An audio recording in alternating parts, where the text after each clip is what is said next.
Greetings, I'm Alfred Lambeau Weber, and this is a program on the 20th anniversary of the false flag operation of September 11th, 2001, entitled The Chronogarchy, Time Travel, Rule of Law, and the 9/11 False Flag Operation of 1971 to 2001. It comes in the backdrop of my forthcoming book, The Chronogarchy, How a Secret Time Travel Power Structure Manipulates Human Events, Human History, and the Interlife.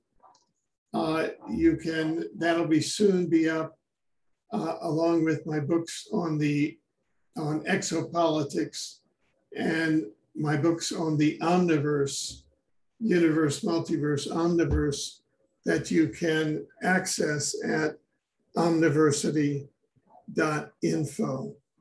Thank you very much. This is an 80-slide presentation of alternative material showing the quantum access interdimensional time travel aspects of 9/11 that was 30 years in the preparation by the deep state, which is another word for the chronogarchy. And so we're going to the first slide here.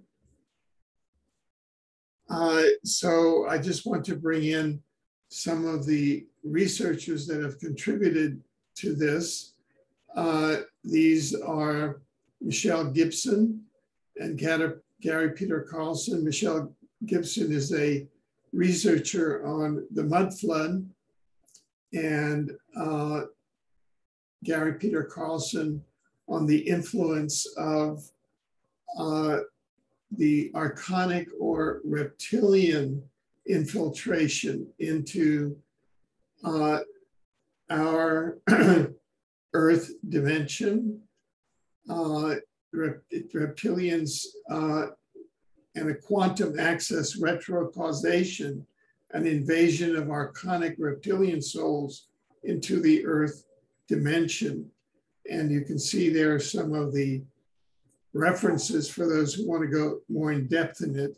Essentially that, and the different variations of this, but going back to the 1740s, there was approximately 10,000 archonic or reptilian souls incarnating into human bodies. This is essentially how one of the control mechanisms of the reptilians in our dimension, our human dimension, and how the humans on planet Earth are controlled through reptilians, Draco reptilians that have no empathy, are not love-based, and they incarnate into human bodies that are in dominating authority positions in government, politics, finance, religion, science, and media. So all of those form sort of the deep state or the controller positions and are oppressing the community of human souls on this planet. And that's what makes this such a difficult planet for the human souls incarnating here. Essentially, the public policy of the archonic souls for the humans is war, disease, crime, and poverty. And our souls are food for them, converted into loosh, which is they consume the human soul, the unconscious ones. They consume the human bodies. Over 1 million humans disappear a year, several 100,000 children disappear a year that are fed directly under contract into the Draco reptilians on an underground basis. And Michelle Gibson and Peter Carlson have come together in a unique panel that we had exposing the interdimensional negative reptilian intervention to alter our human timelines through a mud flood around 1740, followed by numerous manipulatory interdimensional events, culminating perhaps in a mental mud flood that many people know as the plandemic or the pandemic, a mental mud flood around 2020. And this is arch brainwashing. This is a faux pandemic. It does not qualify as a medical pandemic. I myself have a certificate from the Harvard School of Public Health. We have a Natural and Common Law Tribunal of Conscience. You can find it at peaceandspace.org with all of the evidence. We've issued an indictment, 108-page indictment of those behind the pandemic, and they comprise the chronogarchy, the pandemic perpetrators, that is, those with reptilian souls. So here we have again the invasion of the archonic reptilian souls in the Earth dimension, going back to the mud flood of 1740.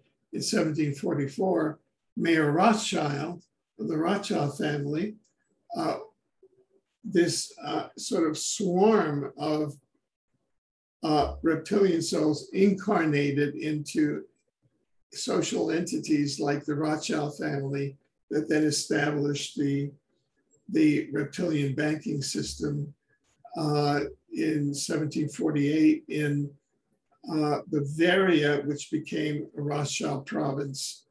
In Germany, Adam Weishaupt, trained by the Jesuits and the Freemasons, established the Illuminati, the first chapter of the Illuminati in Bavaria. The second chapter of the Illuminati was established in 1776 in my alma mater, Yale University, as, quote, Skull and Bones. The normal story is that it was established in 1832 as a chapter of a university secret society, but it was established in 1776 with a mission to infiltrate the young American Declaration of Independence to make sure that the American Declaration of Independence and what would become the 13 colonies would be a luciferic enterprise. Some research suggests that Adam Weishaupt might have been George Washington. That's speculation. And this continues through to November 20th to November 30th, 1910. The meeting on Jekyll Island, laying the foundations for the Federal Reserve, then the false flag, the sinking of the Titanic, in which all of the bankers that were objecting to the, quote, Federal Reserve, which is not a central bank and not federal, but rather an instrumentation of the Rothschilds and the reptilian banking system, then took over the United States financing and took over global financing. On the right here, we have the pyramid of Mystery Babylon under the false light god with Jesuits and rabbis. The Jesuits and the false light Israel having been created in Babylon at the temples there. Next is royalty and aristocracy, big businessmen, secret societies, intelligence, politician. This pyramid is the pyramid of power of Mystery Babylon, which is the chronogarchy, which is an interdimensional using time travel technology to manipulate humanity. Now let's go on to the next. This is a US chrononaut, Andrew DiBasciago, and a principal whistleblower from the secret time travel chronogarchy of the United States, showing that it went back to 1942, my birth year, which was the first experiment, the Philadelphia experiment, in which a US naval vessel was time travel teleported. It was not the Eldridge, that was sort of a cover story. It was the Martha's Vineyard in Long Island Sound. And they time travel teleported it to see if they could take it out of the reach of Nazi mines. And so that is sort of the beginning of the time travel teleportation technology formally inside the US chronogarchy. Here is where the law comes in. There we have a photograph of the two judges on the 9/11 War Crimes Tribunal that tried what you're about to see here and found that it was the false flag operation of September 11, 2001 constituted war crimes, genocide, and crimes against humanity. That's Judge Connie Fogel, a leading Canadian human rights lawyer. That's myself, Alfred Lambermont Weber, the two judges in Vancouver, Canada. And over here, we have the Kuala Lumpur War Crimes Tribunal in 2011, 2012, that found Tony Blair, George W. Bush, Richard B. Cheney, Donald H. Rumsfeld guilty of war crimes, crimes against humanity for the unlawful invasion of Afghanistan and Iraq and Guantanamo, Cuba. And that occurred, this was the unlawful invasion that occurred with the pretext of 9/11, the September 11, 2001 false flag operation that, as we shall see, was set up 30 years in advance, with 30 years planning with that time travel. US secret time travel had pre-identified it 30 years in advance and had given the planners inside the secret state a 30-year planning horizon. So it was retro causation.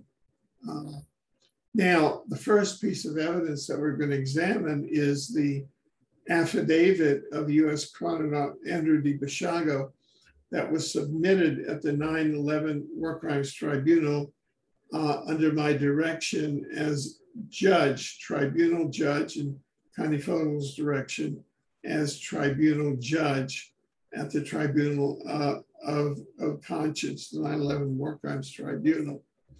And here, I'll just read some of the key sections. Andrew D. Basiago says, during the years 1968 to 72, I was the child chrononaut in Project Pegasus. A chrononaut is a time traveler.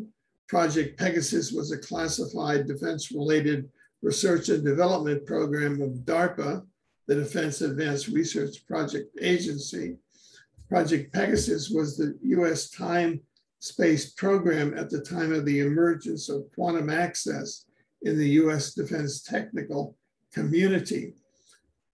Quantum access is the ability to gather information about a non-local event in the time-space continuum by either sending a chrononaut there physically or propagating a hologram of the event, through which the chrononaut either views the event or visits the event on a physio-virtual basis.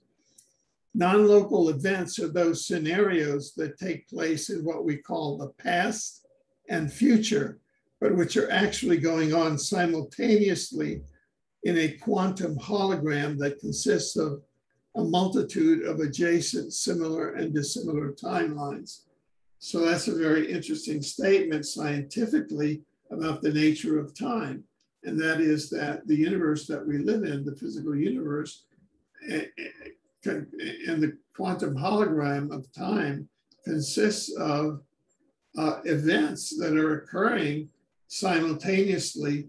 We experience them as from past to future, but with technology, and there are at least 8 different types of time travel technology. One can dial up and go to different events in the past and events in the future that are happening simultaneously. The mission of Project Pegasus was to use quantum access to develop a, quote, remote sensing in time capability pertaining to non-local events on behalf of the executive branch of the United States government. It was hoped that by developing better intelligence about past and future events, Project Pegasus would enable the US president, intelligence community, and military to engage in better contingency planning for future events. Project Pegasus was trying to accomplish this by developing different time travel technologies in a research and development program under the aegis of DARPA. These time travel technologies were advanced electromagnetic devices, including teleporters that would enable DARPA to send chrononauts to non-local events, and advanced electro-optical devices, including chronovisors that would enable DARPA to propagate holograms of non-local events for purposes of remote viewing or physio-virtual visitation of said non-local events. A teleporter is an electromagnetic device that, by opening up a vortal tunnel in the quantum hologram, permits a chrononaut to travel thousands of miles in time-space in seconds. Teleporters were fully operational in the secret realms of the US defense technical community by 1967-68. A chronovisor is an electro-optical device that, by driving an electromagnetic signal through a crystal array, propagates a hologram that lenses the non-local event into the laboratory. Chronovisors were fully operational in the secret realms of the US defense technical community by 1967-69. And so Andy Basiago goes to talk about his father, saying that he was employed as a special projects engineer for the Ralph M. Parsons Corporation. The Parsons was the principal US defense contractor involved in DARPA's Project Pegasus. In fact, when Ralph M. Parsons founded the Parsons Corporation, bought what was then the world's largest private yacht from billionaire Adnan Khashoggi in 1972, Parsons named the ship Pegasus II. In addition for working for Parsons as an engineer, Raymond Basiago secretly held the rank of major in the Second Reserve of the US Army. While it is still not clear that Raymond F. Basiago was a CIA officer, his work with DARPA, the CIA, and other military and US intelligences was extensive enough for him to be in the CIA employee database. I was first brought into, this is Andrew Basiago speaking, Project Pegasus by my father in 1967-68. When at age 6, I was teleported with him from New Jersey to New Mexico via teleporter locating in Building 68 at the old Curtis Wright Aeronautical Building facility, formerly at 1 Passaic Avenue in Woodridge, New Jersey. That's the building where Andy Basiago, also in the company of his father, met Martian astronauts who had come over from Mars to meet with their counterparts in the US defense technical community in establishing the Earth-Martian combined defense facility against a Draco and AI and Orion invasion of the solar system. The jump resulted in me becoming, as Andy Basiago, the first American to teleport.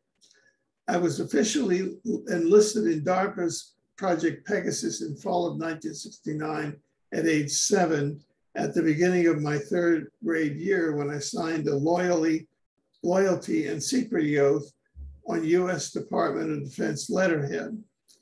During 1969 to 72, the Learning Laboratory for Gifted and Talented Children at my public elementary school, Mount View Road School in Morris Plains, New Jersey, was used as a training course for time travel activities that I was then involved in at defense contractor locations in New Jersey and New Mexico.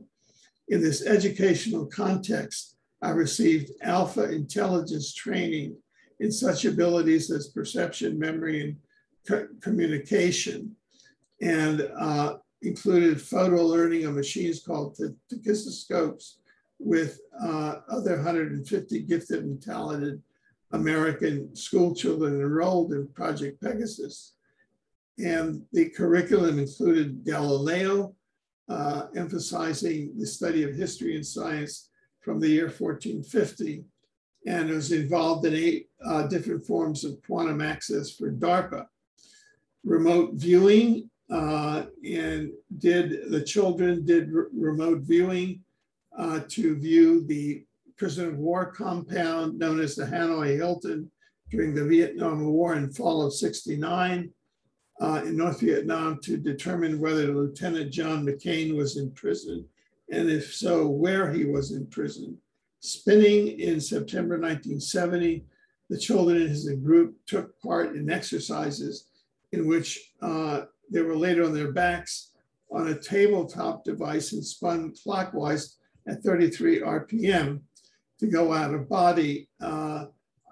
During one astral projection, I confronted a barrier that the lady from DARPA who debriefed me stated was the infrastructure propagating the hologram we exist in, the matrix, so that the matrix actually exists.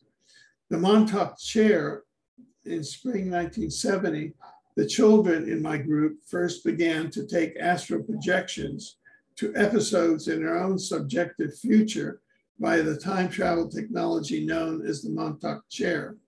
After returning from these induced astral projections to our own future, we were then debriefed about what we saw, and in this way, intelligence was gathered about future events and conditions.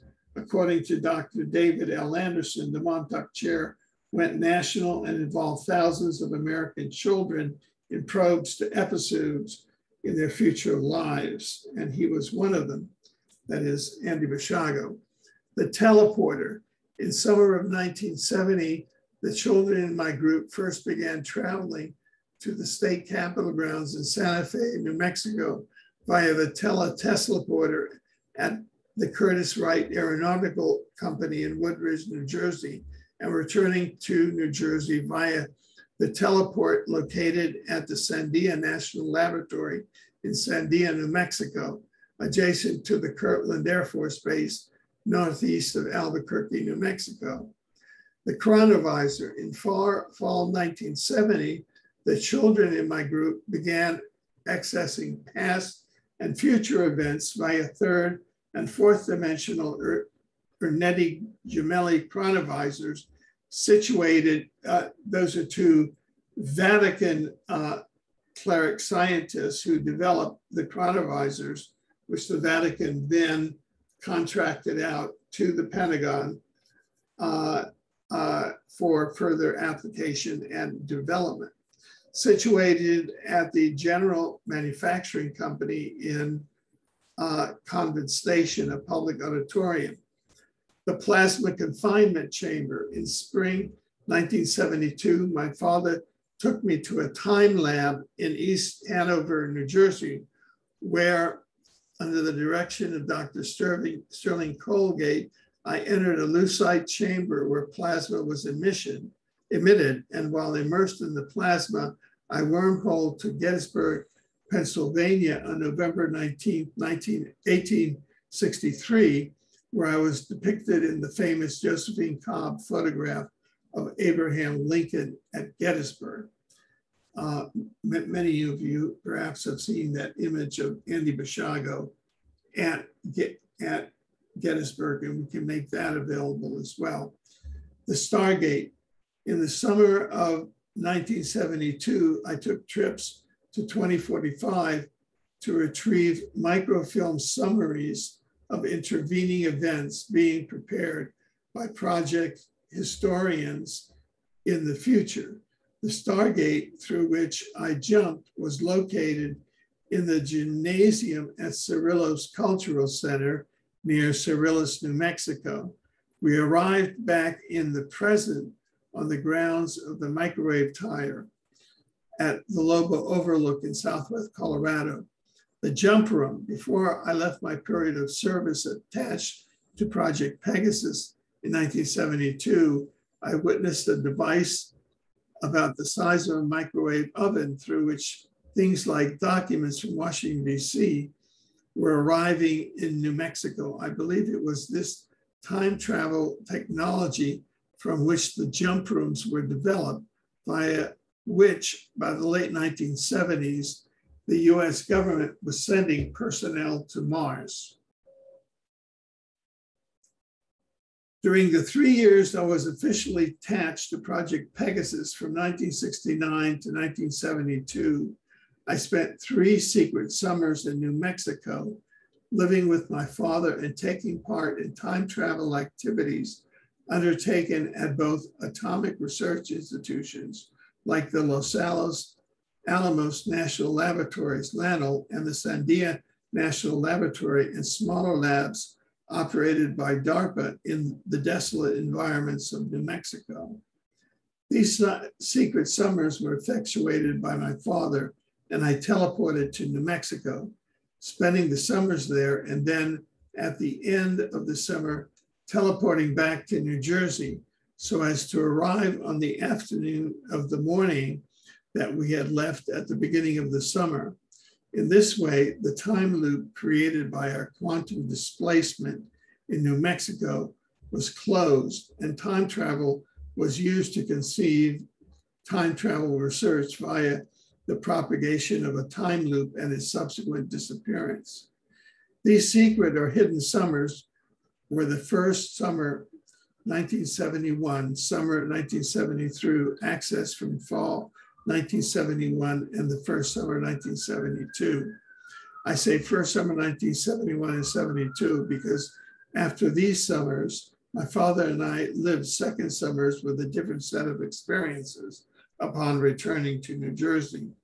Consequently, as both a child progressing further and further down the rabbit hole of applied quantum physics, and as my father's son during those 3 summers and for shorter periods during the school year, when I was in New Mexico after having teleported there, I was frequently present at project social events, including project meetings held at the labs, meal taken at restaurants, drinks had at bars, parties enjoyed at private residences, and reception held at hotels.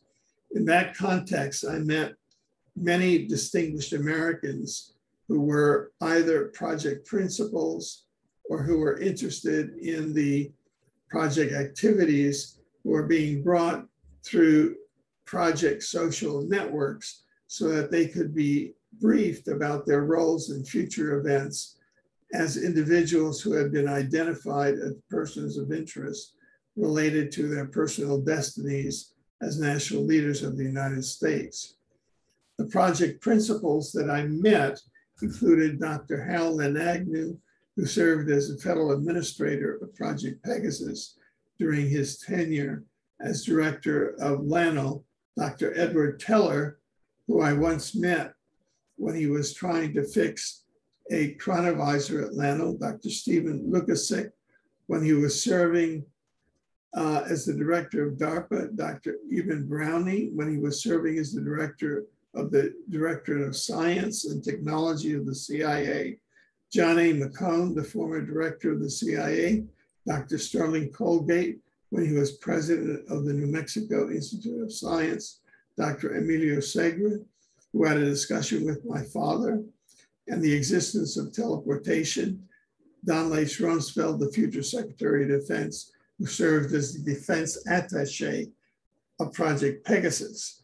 In retrospect, when I consider that three of these individuals, Agner, Teller, and Segre, were Manhattan Project physicists, and that the three, Agnew, Lukasik, and McCone, served as the director of major defense and intelligence agencies, Lano, DARPA, and CIA, I am struck by how important Project Pegasus was and how privileged my father and I were to be part of it and both witnesses and participate in the US time-space exploration program at the time of the emergence of time travel in the US defense technical community in the early 1970s. I also met several future national leaders of the United States at lunches that were in Albuquerque, New Mexico, with project principals shortly after they were apprised of the fact that using its quantum access capability, DARPA had determined that they were destined to serve as president or vice president of the United States.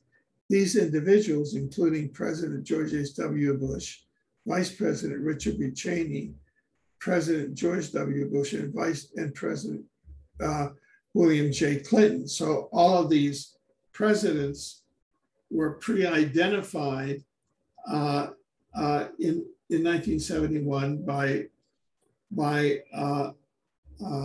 time travel technology, and then were advised of this by Project Pegasus, which Anna Basiago witnessed when they were told of the future president, and then they were groomed for that office. These lunches were held at the La Hacienda restaurant in Old Town, New Mexico, where my father's lifelong friend, Mary Constance Chavez, was the cashier.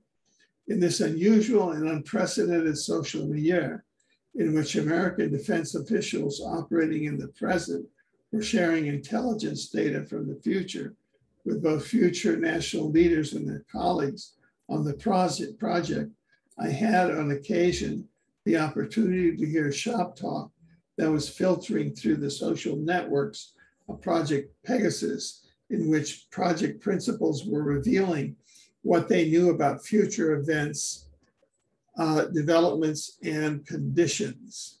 These discussions were in the nature of gossip or project scuttlebutt, and presumably should not have been held because the information about the future that Project Pegasus was gathering was supposed to remain secret and only shared with those individuals with a need to know on a need to know basis only. These future events, developments, and conditions that I acquired prior knowledge of as a result of being a child on Project Pegasus included, but were not limited to, number one, the resignation of President Richard Nixon. Number two, the advent of the internet. Number three, the emergence of AIDS as an epidemic disease. Number three, the presidencies of US Presidents Carter, Bush, Clinton, and Bush, two. Number four, widespread cell phone use in the future. Next, the fact that Don Lace Rumsfeld would one day serve as defense secretary. And finally, the attack on the Twin Towers of the World Trade Center on September 11th, 2001. I am filing this affidavit with the 9/11 War Crimes Tribunal because I have direct personal knowledge of the fact that a secret time travel project for which he served as defense attaché gave Don Lace Rumsfeld, who served as US Defense Secretary during 9/11, prior knowledge of 9/11 30 years before 9/11. While serving on Project Pegasus as a child chrononaut and he as its defense attaché, as the point man between the Department of Defense and project principals like Dr. Agnew and myself, I had extensive contact with Mr. Rumsfeld. In the spring of 1971, I attended a lecture that Mr. Rumsfeld gave to about 15 young people on the project. This lecture was held at an underground amphitheater at the Cerrillos Cultural Center in Cerrillos, New Mexico. During the lecture, Mr. Rumsfeld thanked us for our participation in the program and admonished us to keep our knowledge of the time travel technologies absolutely secret because the national security of the United States depended on it, and informed us that the significance of teleportation was primarily military, in that it would enable the US Army to put troops precisely where they were needed on the battlefield. I greeted Mr. Rumsfeld as we entered the same amphitheater at the Cerrillos Cultural Center for a briefing. Sticking out my hand and imitating adults, I introduced myself simply as Bashago. Following his suit, he shook my hand and replied, Rumsfeld.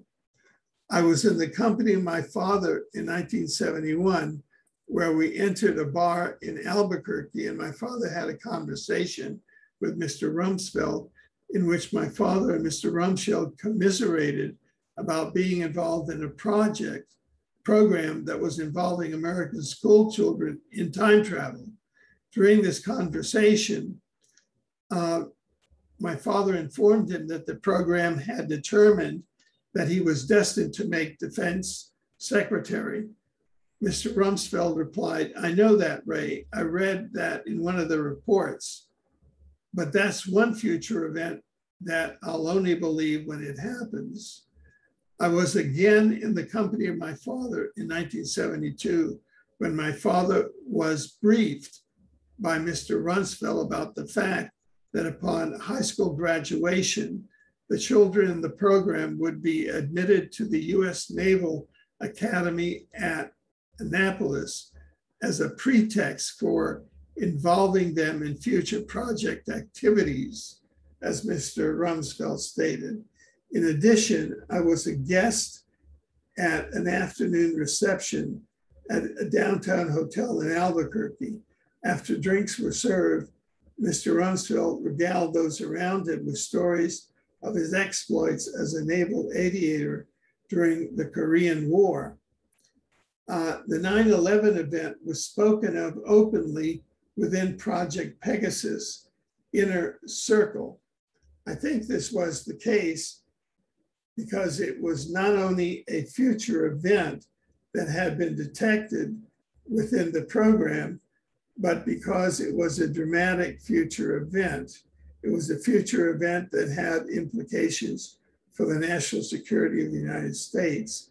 And it was a future event that involved something that had not been seen since the War of 1812, which was the coordinated attack on the US mainland. One time in a restaurant in Albuquerque, New Mexico, one of the project engineers asked my father what he knew about this future event. What can you tell me about the event called 9/11, Ray? Apparently it's some kind of a domestic Pearl Harbor. My father responded matter-of-factly, Middle East terrorists hijack commercial airliners and fly them into the Twin Towers in New York City. What happens then, Ray? The project engineer had asked. My father had answered, the Twin Towers come tumbling down like a ton of bricks. God, how awful. The project engineer signed. What happens after that? My father answered, the country picks itself up, dusts itself off, and goes on like nothing happened. While this was typical of the kind of informal discussion about 9/11 that I overheard as a boy while serving on Project Pegasus, my father and I were actually shown visual evidence of the future attacks of 9/11 that had been retrieved by the project from 30 years in the future. One afternoon during our summer 1971 stay in New Mexico, My father and I had just finished lunch at the La Hacienda restaurant in Old Town Albuquerque when my father was called on the telephone.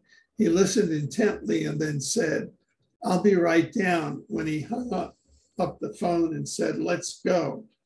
When we were in the car, I asked my father where we were going. He said tersely, "Aerojet." My father sped to our distance. The Aerojet Corporation was in Socorro, New Mexico, at a distance of 90 miles south of Albuquerque.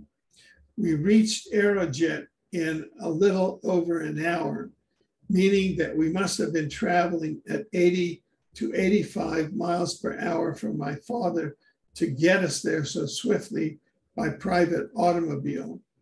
At Aerojet, we were shown astonishing evidence. So in retrospect, I can understand my father's excitement. In those years, the Aerojet Corporation facility was at the corner of Bullock Avenue and Leroy Place on the New Mexico Institute of Science and Technology campus in Socorro, New Mexico. It was a small C-shaped building with a zero-scape courtyard. A small macadam parking lot on the grass in front of the building accommodated about 10 cars. When one turned left while traveling west on Bullock Avenue to park in the small parking lot, one passed a sign consisting of a slab of black granite with silver letters that read Aerojet Corporation. The Aerojet Corporation facility on the campus was processing images of future events retrieved by US chrononauts from the future. During one of 3 fact-finding trips about my project experiences that I took to New Mexico in 2003, 2004, and 2008, Joy Thompson, the head research librarian for MIST, not only confirmed that a C-shaped Aerojet Corporation building was present on the grounds of MIST in the early 1970s, but that in those years it was misidentified on the campus maps published inside the official MIST course catalogs as either Gibbons Hall, a student union of MIST, or the National Radio Astronomy, which was located a mile west of MIST. This was contrary to what I had been told by Aerojet prior to making my 2004 trip to New Mexico. They told me that Aerojet did not have a corporate presence in Socorro until 1985, when in fact it was in 1985 that Aerojet built its present facility on the MIST campus and tore down its earlier C-shaped building.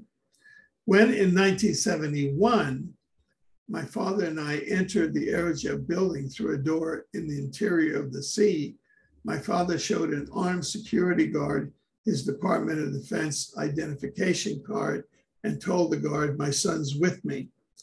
The guard pushed a button and prison cell-like bars blocking access to the secured left side of the building retracted into the ceiling, and we walked down the hall. We were greeted in the hall by one of the photo analysts processing images from the future at the Aerojet facility. I remember my father had explained that some of these photo analysts were graduate physics students studying under Dr. Sterling Colgate, who was then serving as president of MIST and as chair of his physics department. The photo analyst was very excited, and as he approached my father and I, excitedly informed my father, "We've got it, Ray. We've got images of the event." My father shook his head in bemused bewilderment. The photo analyst led us into a small room that had about 20 TV monitors stacked all over the place in a hodgepodge manner. The small photoanalytical lab was dense with TV monitors and video cassette consoles. The photo analyst then took a beta video cassette and with trembling hands popped it into a beta video console. "Watch this," he told us. The TV screen illuminated with a set of large square pixels that formed from the jagged leading edge of what appeared to be a fragment of videotape. This might have been the remnant of one of the microfilms of the sort we were retrieving from the year 2045. When the picture pixelated into view, we saw the sun glinting off a commercial passenger airline as it entered the scene from the left, traveling across the screen slowly and crashed into one of the twin towers in downtown Manhattan, causing a dense fireball to erupt in the area of its impact with the building.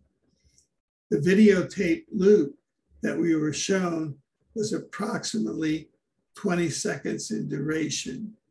Every time the fireball would erupt and the loop would conclude, the photo analyst would replay the video loop, and every time the plane again struck one of the twin towers, he and another photo analyst watching would exclaim, "Bam," as if they were replaying a replay of slam dunk in a televised basketball game. I believe that what we were shown was the second plane strike that would take place 30 years in the future on 9/11 and its resulting fireball. Certainly the footage was indistinguishable from the video evidence of the attack on the Twin Towers that has been broadcast widely since 9/11. In light of the fact that my father and I learned of 9/11 while attached to Project Pegasus, it is certain that Mr. Rumsfeld did too. After all, he was the defense attaché for the program, which placed him at a higher level of responsibility than my father. Inevitably, Mr. Rumsfeld would have been shown the visual evidence of the future event, as my father and I were shown that day at the Aerojet Corporation in Socorro, New Mexico in 1971, or would have read of the future terror attack associated with the term 9/11 in one of the intelligence reports about future events that were circulated in the leadership echelon of the program and among top intelligence officials, who would have heard 9/11 discussed in casual conversations between project principals. This evidence establishes that 30 years prior to 9/11, and on the day of 9/11, the US Secretary of Defense, Donald H. Rumsfeld, had prior knowledge of 9/11. Dated this 11th day of September 2012, Andrew D. Basiago, US chrononaut, 1968 to 72, 1980 to 84, and sworn and subscribed State of Washington, County of Clark, this 11th day of September 2012, before Shari M. Rourke, Notary Public of Washington. Her commission expired. That is the 10th of 10 pages. So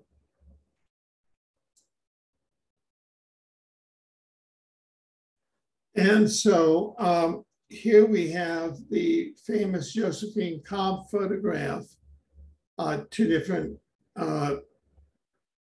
light densities of it, just for comparison, of November 19th, 1863. And that child figure in the foreground,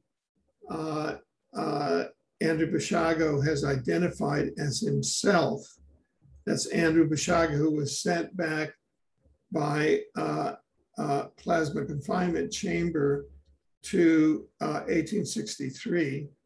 And there's a whole backstory to it, which is available online. We'll be getting that backstory also in my book on the Chronogarchy. But that's Andrew D. Bashago, and in the background there, Abraham Lincoln is getting set to give the Gettysburg Address. So that is photographic evidence of the Chronogarchy. And as Andrew says, the Chronogarchy maintained people on the ground there who helped facilitate Andy's stay there. And so this is the use of time to send individuals representing the Chronogarchy to events in adjacent timelines in the past and the future.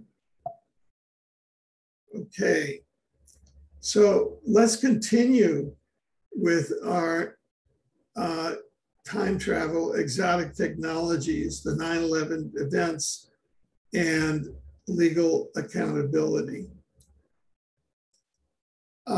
And this is from a presentation that US chrononaut Andrew D. Bashaga and I gave at Exo University Forum in Vancouver, BC, which touches on time travel, exotic technologies, and the 9/11 events from an in-depth point of view, which we're offering publicly now on the 20th anniversary, 9/11, 2021, on the 20th anniversary, so that instead of re-hypnotizing everyone, which the deep state is doing by taking it down to Sheikh Mohammed in Guantanamo, Cuba, and bringing them into the false flag,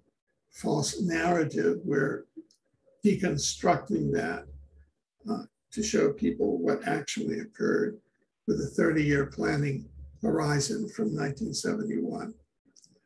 So here we have, that is a view of the Twin Towers of 1971 in a process of what we call molecular dissociation, because it was scalar weapons and fourth generation nuclear weapons that caused molecular dissociation. The molecules of the Twin Towers actually dissociated, and the towers actually went poof. So for US black budget, exotic technologies were key to the planning of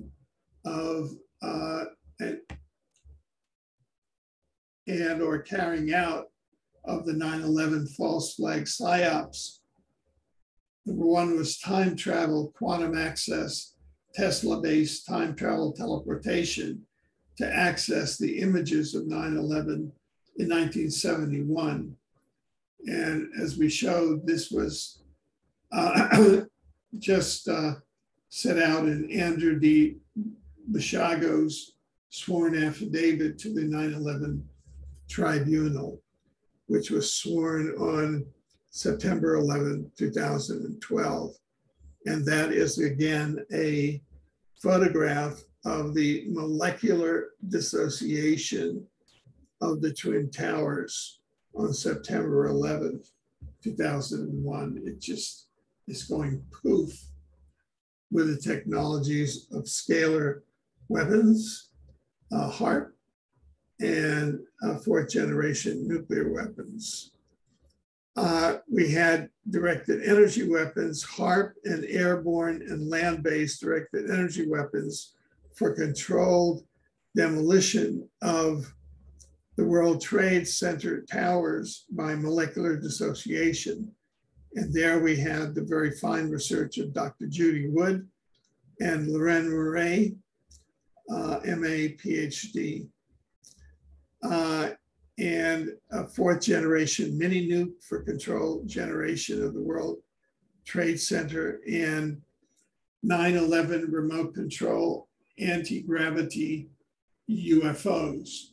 And that is that what were photographed as planes coming in were actually teleguided UFOs, unidentified flying objects, over which there was a holographic image of a passenger plane. There were no passenger planes that actually hit that. This was an entirely staged event.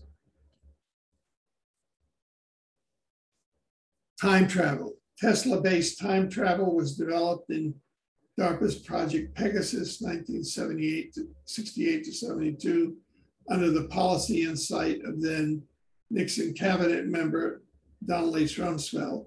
Mr. Rumsfeld was later to play a pivotal operational role in the 9/11 false flag as US Secretary of Defense on September 11, 2001. A key whistleblower, Andrew D. Basiago, has emerged with evidence that the secret US time travel technologies were used as early as 1971 to acquire firsthand documentary knowledge about September 11, 2001, 30 years before 9/11. Mr. Basiago, a childhood participant in DARPA's time travel program, Project Pegasus, has publicly stated how in 1971, he viewed moving images of the attack on the Twin Towers on September 11, 2001, that had been obtained from the future and brought back to the early 1970s. Mr. Basiago has described how, while serving in Project Pegasus, he viewed moving images of 9/11 at the secured US Defense Technical Facility, where they were processed after being retrieved from the future, the Aerojet Corporation facility that once stood at the corner of Bullock Avenue and Leroy Place in Socorro, New Mexico.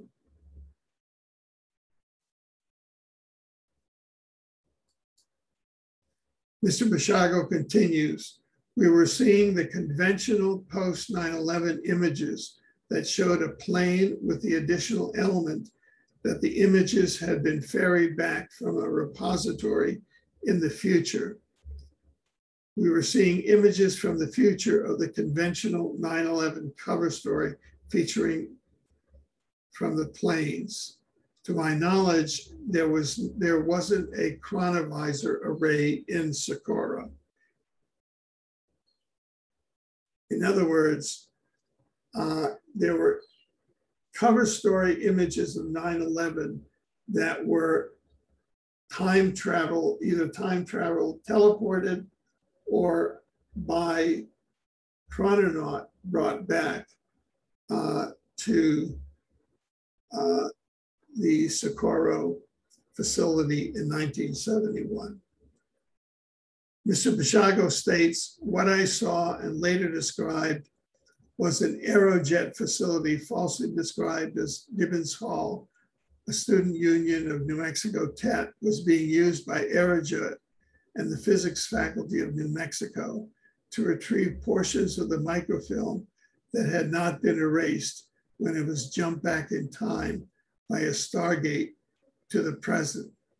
This microfilm contains summaries of future events being prepared by project historians in the future. Mr. Basiago concludes, thus the images of the planes hitting the towers did not result from looking glass technology, but rather historical archives that were accessed to produce the briefing materials contained on the microfilm that were being sent back from the future to our present to brief the Nixon administration on the history of the future. Directed energy weapons, DEW, turned World Trade Center into nanoparticles on 9/11. Loren Murray, MA, PhD, and Dr. Judy Wood, evidence sufficient to conclude that an advanced directed energy weapons were used on the World Trade Center buildings on 9/11. 9/11 documentary evidence of use of directed energy weapons at the World Trade Center. Energy budget, quote, this is Dr. Loren Murray.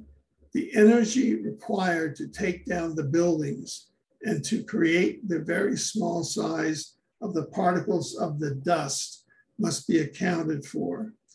Chemical explosives do not provide the energy needed to produce the very large volume of very small nano-sized particles produced from the collapse of the WTC buildings. You can't get more energy out of it than you put into it.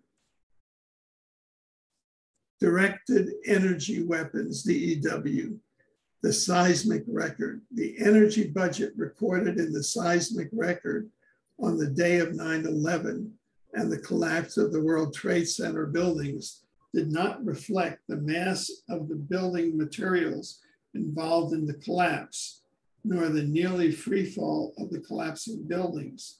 The seismic record demonstrates an event on the scale of a quarry blast.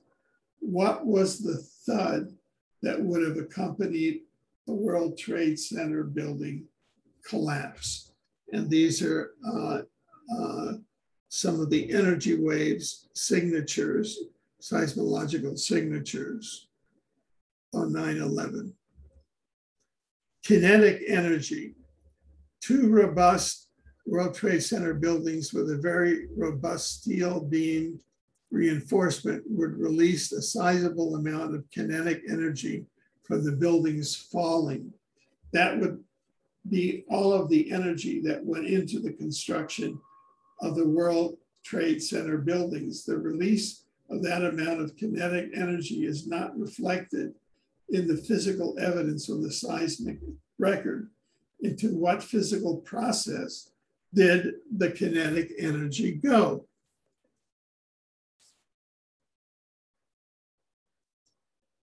The answer, molecular dissociation. The collapse of the World Trade Center buildings produced the highest mass per volume of fine particles, nanoparticles, ever measured in an air sample in the United States. It takes a tremendous amount of energy to dissociate or break the molecular bonds of steel, concrete, and other building materials that were powdered into very fine particles during the collapse of the buildings. The largest mass per volume of metals ever measured in an air sample in the US were reported by Dr. Thomas Cahill, who did air monitoring for 5 months. Metal is used in buildings because it is very strong and would require large amounts of energy to reduce it to nanoparticles. Chemical explosives do not release enough energy to produce that volume of very fine particles. A much more energetic process was involved, such as laser or beam energy, which releases focus and concentrated energy as complex waveforms necessary to cause molecular dissociation. And there you have the picture of molecular dissociation. Directed energy weapon evidence. Evidence of use of a directed energy weapon was present at the top of the World Trade Center buildings as lathering up started before the buildings started to come down. Lathering up in videos preceded the collapse of all buildings, even Building 7, which supposedly Larry Silverstein, when he said pull it to the firefighters, meant control demolition. Color alteration and modification in news videos compared to other photo videos at tops of buildings indicates doctoring of images. When the Seattle Dome was destroyed with controlled demolition, the dust created by the destruction did not get it any higher than the top of the building. The World Trade Center dust got into the upper atmosphere almost immediately, which indicates very tiny atmospheric dust particles, 0.1 micron and smaller, in fact, smaller than atmospheric dust that stays mainly in the troposphere. Quote, lathering up, incriminating. World Trade Center Building 7 lathered up even before the World Trade Center Building 2 went down. The World Trade Center Building 7 was not damaged at all by World Trade Center Building 2 going down, even though they were right next to each other. Physical evidence of buildings collapsing. In the videos of the collapses on 9/11, the World Trade Center buildings erupted into emulsion like a drinking fountain, and the rubble did not hit the ground. Even on tape, huge pieces of aluminum building siding vaporized as they were free falling and never hit the ground. Controlled demolition. The collapse of the World Trade Center building was not a controlled demolition for the following reasons. World Trade Center detritus pile should have been 1/3 the height of the World Trade Center buildings. The 100+ story World Trade Center buildings were about 1 story high when the collapse of the buildings ended. The fireman on one of the news stories said that the antenna that had been on top of the World Trade Center building was on top of a pile of rubble about 1 story high.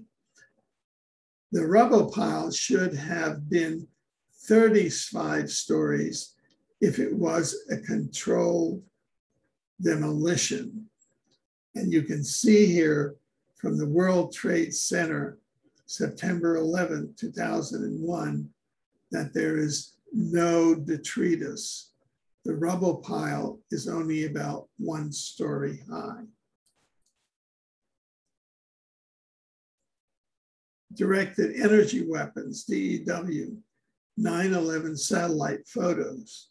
9/11 satellite photos showed dust going into the upper atmosphere, which had to be nanoparticles and may have been enhanced by other technology, because most very fine particles in dust would stay in the troposphere and would be rained out in 2 months, as we know, from depleted uranium particulate releases from battlefield already. 1,400 toasted cars located blocks from WCT, World Trade Center buildings, with door handles missing, engine blocks missing, blistering on some parts of the car finish, strange rust patterns on bodies of the car. You can see the photographs here. The paper around the cars was not burned. Whatever vaporized the engine blocks and the door handles on the 1,400 cars did not ignite fragile and flammable paper lying all over the ground around the cars. If engine blocks and door handles selectively vaporized, why didn't the body of the cars vaporize? And this is a photograph of the toasted cars on September 11, 2001. The piles of cars spontaneously combusted. In a new video, in the news video, the entire piles of cars started burning spontaneously at the same time with no visible cause. It was not a fire that started in one car and spread to others. The rust occurred immediately on cars and trucks, and in FEMA photos, there was rust heavy on steel beams. Steel does not rust, and it is a slow oxidation process that results in rusting of iron. This rusting happened immediately. The bases of the World Trade Center buildings were undamaged. Stuffed mannequins in the basement of the World Trade Center with clothing were carried out of the basement undamaged. If a 100+ story World Trade Center building collapsed onto its basement and left a 35-story rubble pile, there would be nothing left in the basement. Even streetcars underground at the World Trade Center were pulled out after the collapse and had no damage. Professor Cahill air monitoring samples. The hardest and most durable materials were vaporized steel, concrete, and the most fragile materials, paper cascading out of World Trade Center windows and all over the ground for blocks were undamaged. Truckloads of potting soil. Right after the World Trade Center disaster, the ground was, quote, fuming, and sequential FEMA aerial photos show 130 dump trucks full of soil filled almost to the top of the dump truck space, covered with tarps so that the dirt in the trucks was not visible to onlookers on the street coming into the World Trade Center area, dumping the soil and going out for more. This happened even before the rescues or cleanup started, and it continued for some time.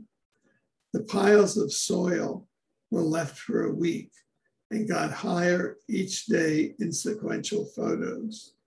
The soil fuming lasted until March 2002. That's for 8 months. Boots disintegrated. Boots on emergency responders disintegrated after 2 hours. They had to get new boots every 2 hours, an effect of molecular dissociation. It was not burning. Their skin would have been damaged. No ground fuming during the rain. For 99 days, the burning or fuming continued at the World Trade Center site. But when it rained, there was no fuming. If it had been fires burning, the rain would have caused steam from heating rainwater. USGS, US Geological Survey, iron versus steel. The US Geological Survey analyzed the mineral form of the rust on steel beams and iron objects at the World Trade Center. They did not address the steel does not rust issue, but dodged it by referring to the rusted steel beams in the rubble pile as iron beams and gave a mineral analysis of iron minerals produced by oxidation. Official sample data not reliable. Spectral absorption images at the World Trade Center indicated an average particle size was about 1 micron, which is subjected to gravity and would have fallen with the collapsed buildings. USGS did not collect many dust samples, and collecting samples by other different agencies did not agree with each other. No samples were collected.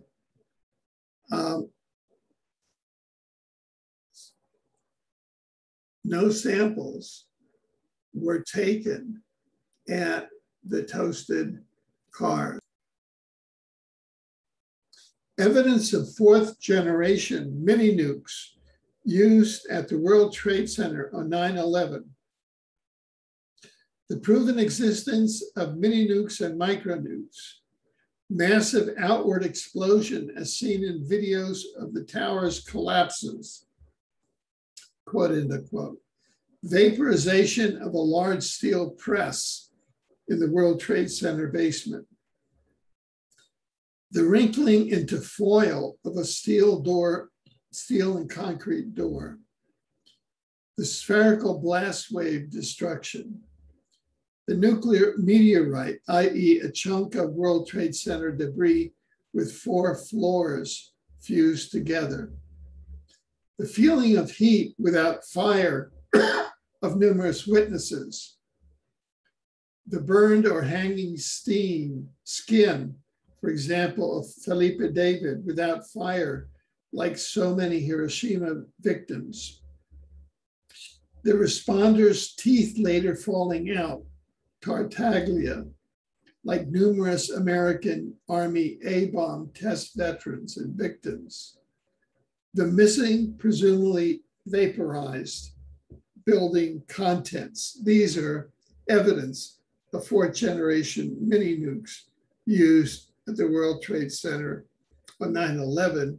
And all of this is evidence of the false flag of the deep state that had a 30-year planning horizon, because the deep state, through Project Pegasus, had 30 years advanced planning horizon.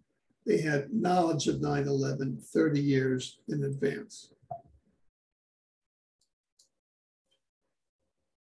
More evidence of 4th-generation mini nukes used at the World Trade Center on 9/11. The missing, presumably vaporized 1,157 people unaccounted for at ground zero. These people were vaporized.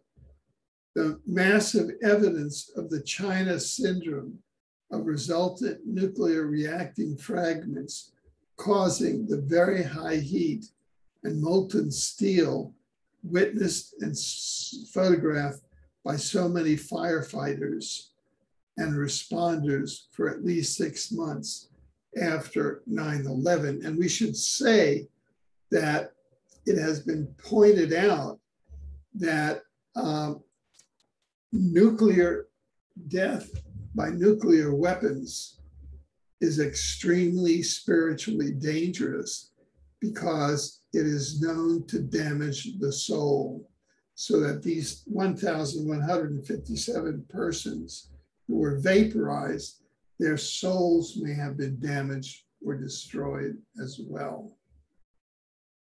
Clothing discarded from rescue workers, decontamination procedures of workers, EMT, emergency medical personnel, technician, Androvic's account of electromagnetic pulse and instantaneous resultant car fire, and the door exploding onto her as World Trade Center 5 and 6 were being exploded from within near her. The micro or nano fine particle debris and dust.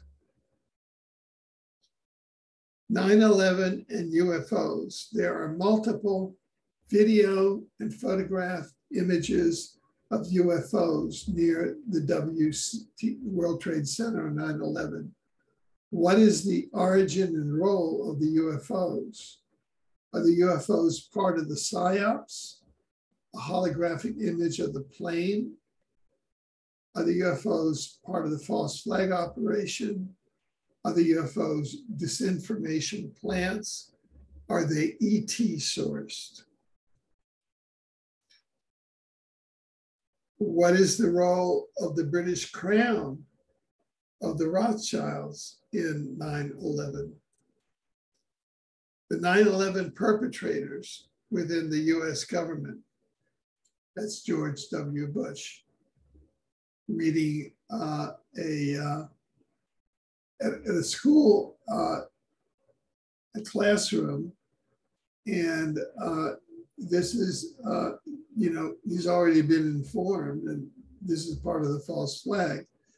A memorandum to the US government presented to then incoming chairman of the US House of Representatives, Representative John Conyers. I spoke directly to his office following the November 2006 midterm elections.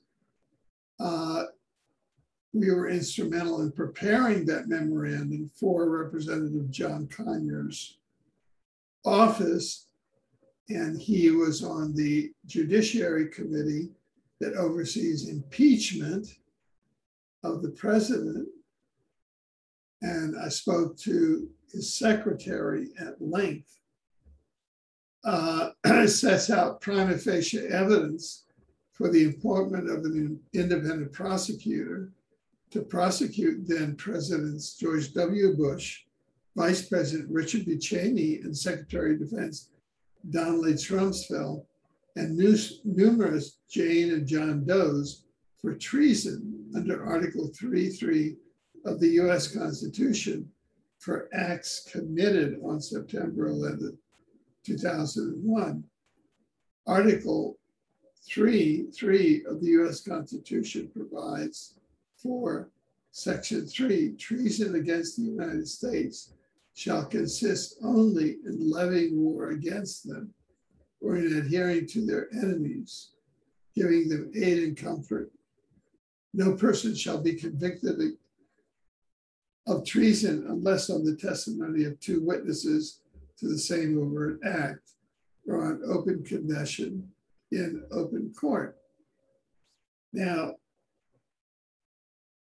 there was voluminous evidence in the memorandum of prima facie evidence submitted to the chairman of the House Judiciary Committee, John Conyers, about 9/11 and the culpability of President George W. Bush, Vice President Richard B. Cheney, and Secretary of Defense Donald H. Rumsfeld in that pre-planned event, which was an armed attack upon the United States, which is literally the definition of treason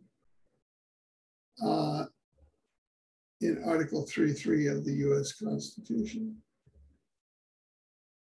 DARPA Project Pegasus whistleblower has testified publicly that he was present with his father, the late Raymond F. Bashago, who was a contract officer in Project Pegasus at meetings in the early 1970s, in which these three principals, George W. Bush, Richard B. Cheney, and Donald H. Rumsfeld, were informed of their pre-identification via DARPA time travel of their future respective positions as President, Vice President, Secretary of Defense. And they were informed, according to the affidavit of Andrew D. Bashago, of the 9/11 events. All evidence points to complicity by the named individuals, namely US President George W. Bush, US Vice President Richard B. Cheney, US Secretary of Defense Donald H. Rumsfeld, along with numerous John and Jane Does.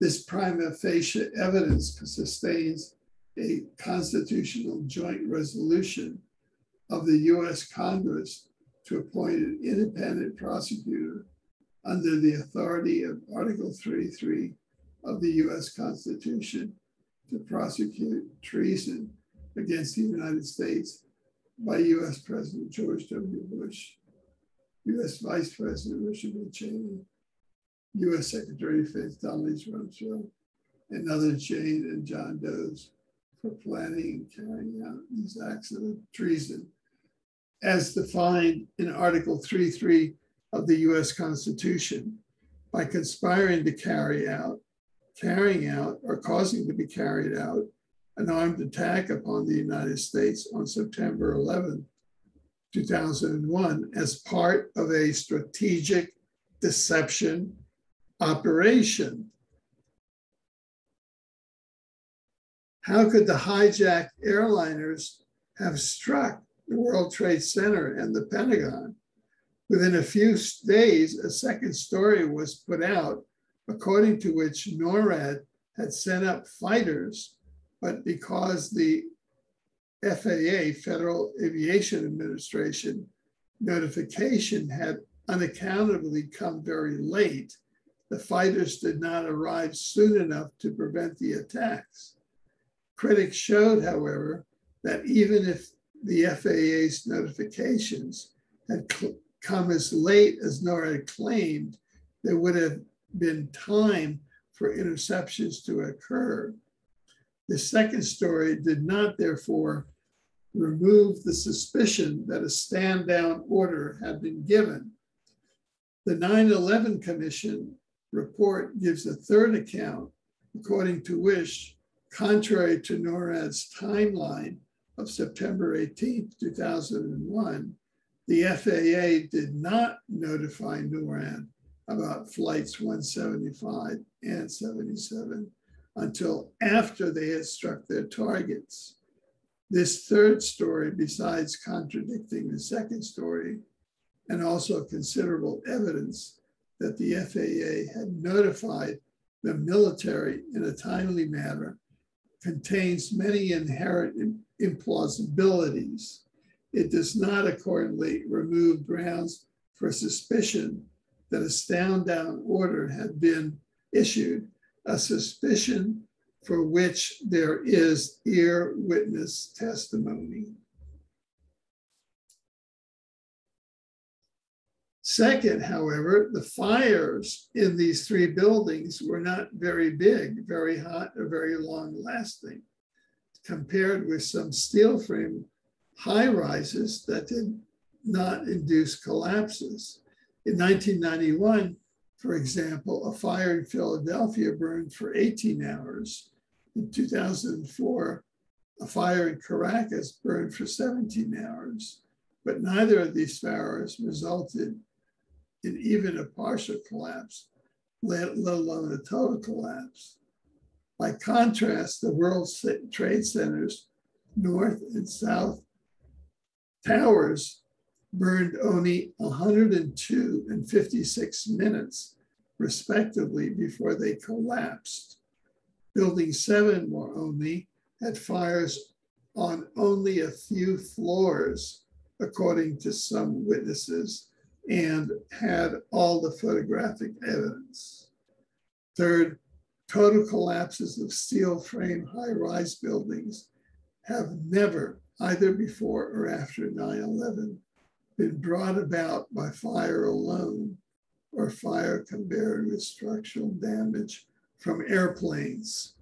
All such collapses have been caused by explosives in the procedure known as controlled demolition. Fourth, the collapses of these three World Trade Center buildings all manifested many standard features of controlled demolition, such as sudden onset, where steel, if weakened by fire, would gradually begin to sag, straight down collapse as opposed to falling over, collapse at virtual free fall speed, indicating that the lower floors were offering little, if any, resistance. Total collapse, indicating that the massive steel columns in the core of each building had been sliced into many pieces, which is what explosives do in controlled demolitions. The production of molten steel and the occurrence of multiple explosives, as reported by dozens of people, including journalists, police officers, World Trade Center employees, emergency medical workers, and firefighters. The official theory cannot explain one, let alone all of these features. At least Stephen Jones has pointed out without violating several basic laws of physics. But the theory of control demolition easily explains all. Fifth, although the question of whether explosives were used could have been answered by examining the building's steel columns, virtually all of the steel was immediately sold to scrap buildings, trucked away, sent to Asia to be melted down. Moreover, although it is usually a federal crime to remove anything from a crime scene, in this case, the removal was overseen by government officials. 6, Al-Qaeda terrorists, Al-Qaeda, could not have obtained access to the buildings for the enormous number of hours it would have taken to plant the explosives. But the question of how agents of the Bush-Cheney administration should have gotten such access can be answered by pointing out that Marvin Bush and Wirt Walker III, the president's brother and cousin, respectively, were principals of the company in charge of security at the World Trade Center. It is also doubtful that Al-Qaeda terrorists would have had the courtesy to ensure that the buildings would come straight down rather than fall over into other buildings. Could the official account of the Pentagon be possibly true? According to the official account, the Pentagon was struck by American Airlines Flight 77 under the control of Al-Qaeda hijacker Hani Hanjour. This account is challenged by many facts.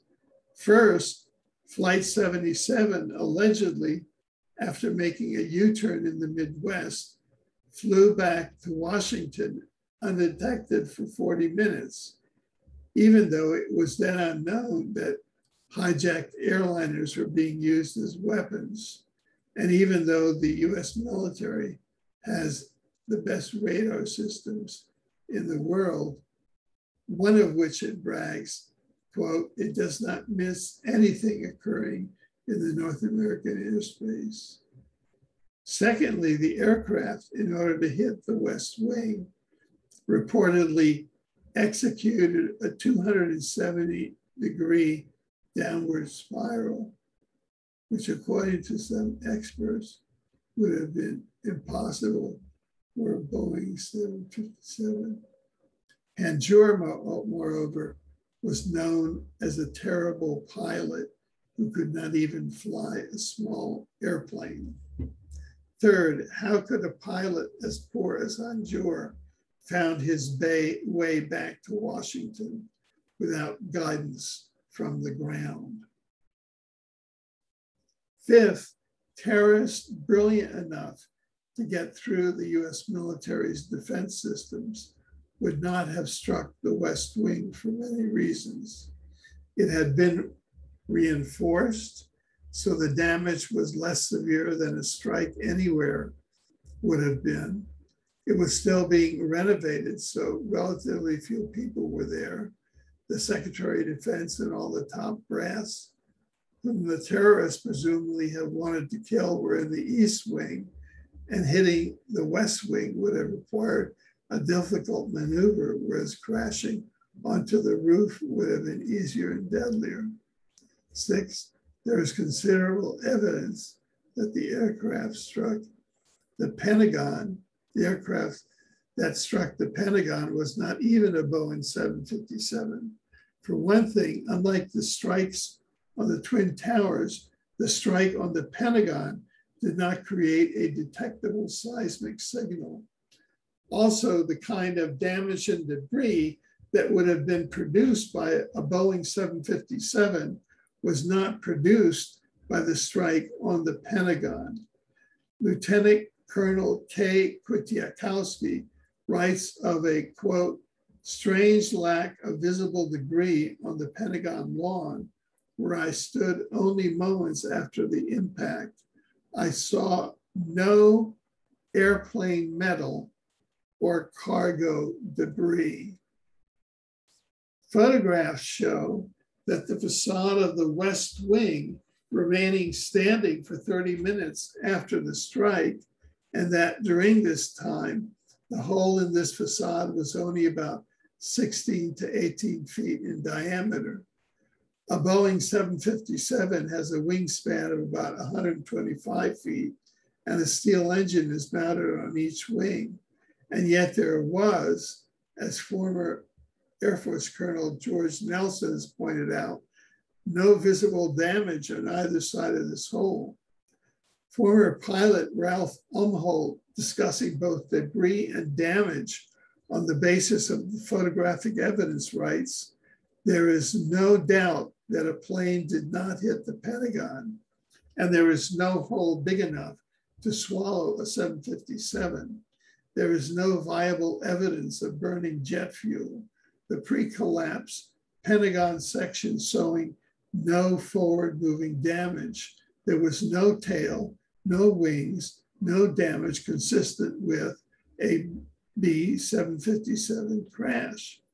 Additional evidence that no large airliner hit the West Wing is provided by the fact that the fourth floor office of Isabel Slifer, which was directly above the strike zone between the first and second floors, was not damaged by the initial impact. There is considerable evidence, moreover, that the aircraft that struck the Pentagon was instead a US military missile. This evidence consists partly of testimony. Lou Raines, editor of Space News, said, "I was convinced it was a missile. It came in so fast, it sounded nothing like an airplane." The upper management official at LAX, quoted earlier as saying that he had overheard members of LAX security receiving word of a standout order, says that they later received word that, quote, "the Pentagon has been hit by a rocket." Professor David Edwards of Salisbury University reports that on the morning of 9/11, a young couple burst into a subway car at Longfong Station and started shouting, "We were standing at the Pentagon station waiting for the train to come, and we saw a missile fly into the Pentagon. We saw it. We saw it." Secretary of Defense Donald Rumsfeld, in a apparent slip of the tongue, referred in an interview to, quote, "the missile used to damage this building." A seventh reason to be dubious about the official story is that the evidence was destroyed. Shortly after the strike, government agents picked up debris from the Pentagon in front of the impact strike site, put it in a large container, and carried it off. Shortly thereafter, the entire lawn was covered with dirt and gravel, with the result that any remaining forensic evidence was covered up. FBI agents also immediately confiscated the videos from security cameras on two nearby buildings, although the Department of Justice, responding to a request under the Freedom of Information Act, has acknowledged the FBI's possession of at least one of these videos. The Department of Justice has refused to release it.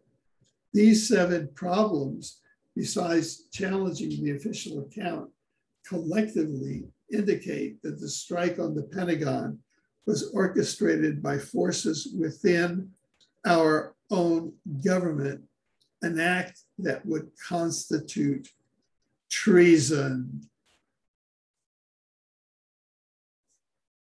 Why did the president and his Secret Service agents remain at school? Here's that picture of George W. Bush at the school. This behavior is very strange. The president's location has been highly publicized. If the attacks were indeed unexpected, the Secret Service would have had no idea how many planes had been hijacked. They would have to assume that the president himself might be one of the targets. What could be more satisfying to foreign terrorists attacking high-value targets in the United States than to kill the president? For all the Secret Service would have known, a hijacked airliner might have been bearing down on the school at that very minute, ready to crash into it, killing the president, everyone else there, including the Secret Service agents themselves. It is, in any case, standard procedure for the Secret Service to rush the president to a safe location wherever there is any sign that he may be in danger. And yet these agents, besides allowing the president to remain in the classroom another 10 minutes, permitted him to speak on television, thereby announcing to the world that he was still at the school. Would not this behavior be explainable only if Bush and the head of the Secret Service detail knew the planned attacks did not include an attack on the president? And how could this have been known for certain unless the attacks were being carried out by people within our own government? The 9/11 Commission, far from acting these questions, was content to report that, quote, the Secret Service told us they did not think it imperative for the president to run out the door. A serious inquiry into this matter, therefore, remains to be made. Why did the 9/11 Commission lie about Vice President Cheney? One sign of the complicity of Vice President Cheney is the fact that the 9/11 Commission evidently felt a need to lie about the time of two of his activities: his re-entry into the Presidential Emergency Operations Center under the White House and his giving the order to shoot down any unauthorized airplanes. It has been widely reported that Cheney had gone down to the Presidential Emergency Operations Center shortly after the second strike on the World Trade Center, hence about 9:15. The most compelling witness is Secretary of Transportation Norman Mineta, who testified to the 9/11 Commission that when he arrived at the Presidential Emergency Operations Center at 9:20, Cheney was already there and fully in charge. The 9/11 Commission report, however, claimed that Cheney did not enter the PEOC until shortly before 10, perhaps at 9:58. Mineta's testimony given in open hearing was simply omitted from the Commission's final report. Why would the Commission go to such lengths to control the true time of Cheney's entry into the PEOC? One possible reason would involve the content of Mineta's testimony. Mineta said during the time that the airplane was coming in to the Pentagon, there was a young man who would come in and say to the president, the plane is 50 miles out, the plane is 30 miles out. And when it got down to the plane is 10 miles out, the young man also said to the vice president, do the orders still stand? And the vice president said, of course the orders still stand. Have you heard anything to the contrary? Mineta said this conversation, evidently meaning the final exchange, occurred at about 9:25 or 9:26. In other words, Cheney was confirming that the plane that was headed toward the Pentagon should not be shot down. Treason!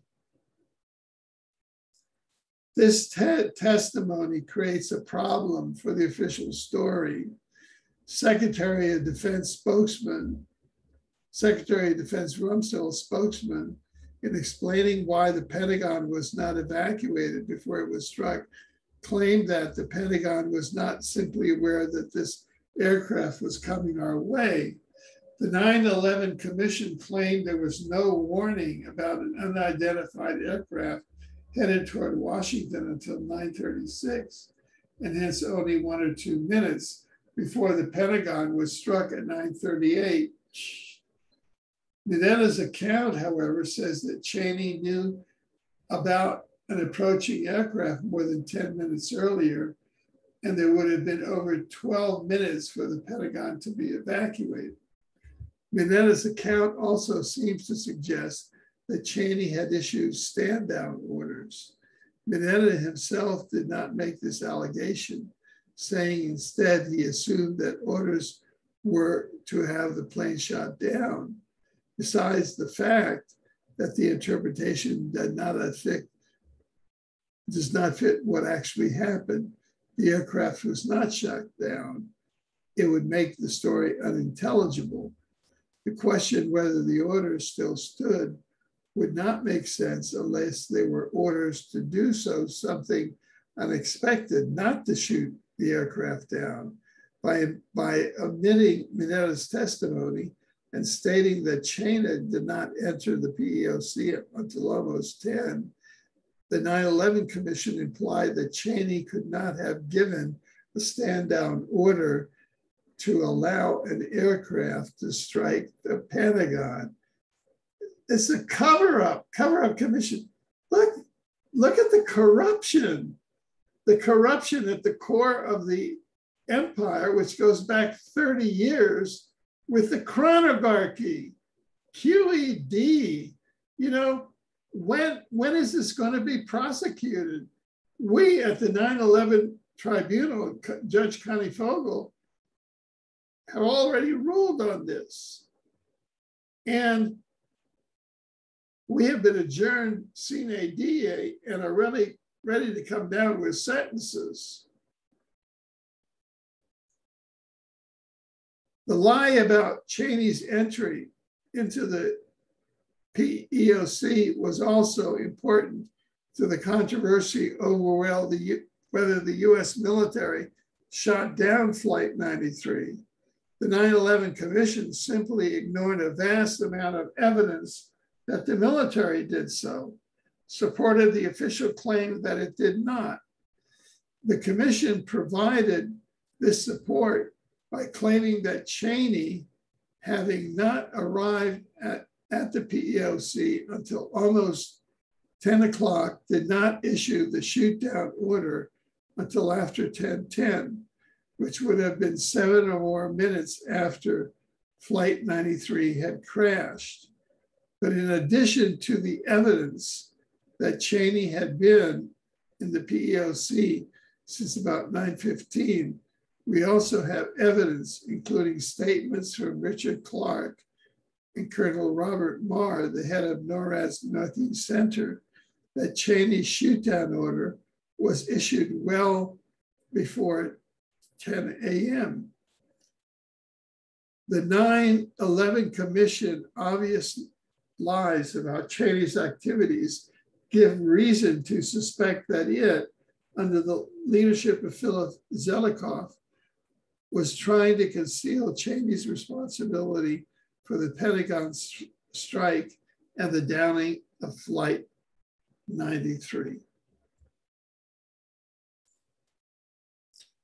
Oh, here we have an Afghan baby, birth defects caused by US-UK depleted uranium weapons.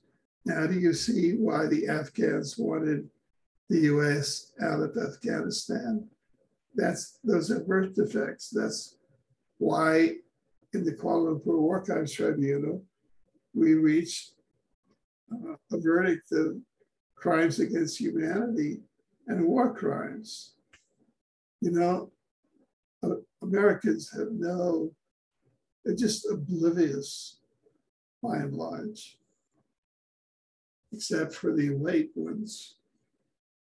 Besides, having the means and opportunity to orchestrate the events of 9/11 and their subsequent cover-up, high officials in the Bush-Cheney administration would also have had motives. Afghanistan, Zbigniew Brzezinski's 1997 book, The Grand Chessboard,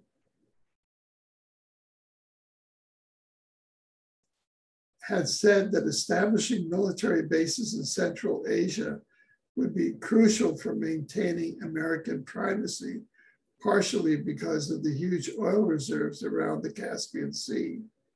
But American democracy is inimical to imperial mobilization. Brzezinski explained that the public had supported America's engagement in World War II largely because of the shock effect of the Japanese attack on Pearl Harbor, suggested that Americans today would support the needed military operations in Central Asia only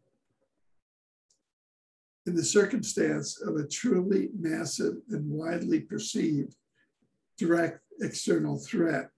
Support for these operations was generated by 9/11, plus the claim by the Bush-Cheney administration that the attacks had been planned in Afghanistan by Osama bin Laden, a claim for which it refused to provide any proof.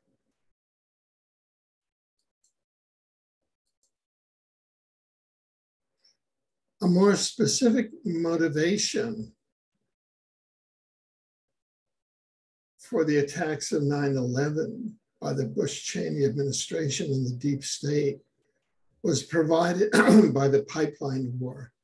The Bush-Cheney administration supported, as had the Clinton-Gore administration until 1999, UNOCAL's plan to build an oil and gas pipeline through Afghanistan, but the Taliban, being unable to provide sufficient security, had become regarded as an obstacle. In a meeting in Berlin in July 2001, representatives of the Bush-Cheney administration trying to get the Taliban to share power with other factions reportedly gave them an ultimatum. Either you accept our offer of a carpet of gold, or we will bury you under a carpet of bombs. When the Taliban refused, the Americans reportedly said that, quote, military action against Afghanistan would go ahead before the snow started falling in Afghanistan by the middle of October at the latest. Given the fact that the attacks on New York and Washington occurred on September 11th, 2001, the military had time to get logistically ready to begin the attack on Afghanistan on October 7, 2001, under the pretext of the false flag of September 11th. Again, here we have an Afghan baby birth defects caused by US-UK depleted uranium weapons, 2006, and is featured as part of the evidence of our Kuala Lumpur War Crimes Tribunal with the finding of war crimes and crimes against humanity being committed by the US and UK governments in Afghanistan under the leadership of Tony Blair, George W. Bush, Richard B. Cheney, and Donald Rumsfeld et al.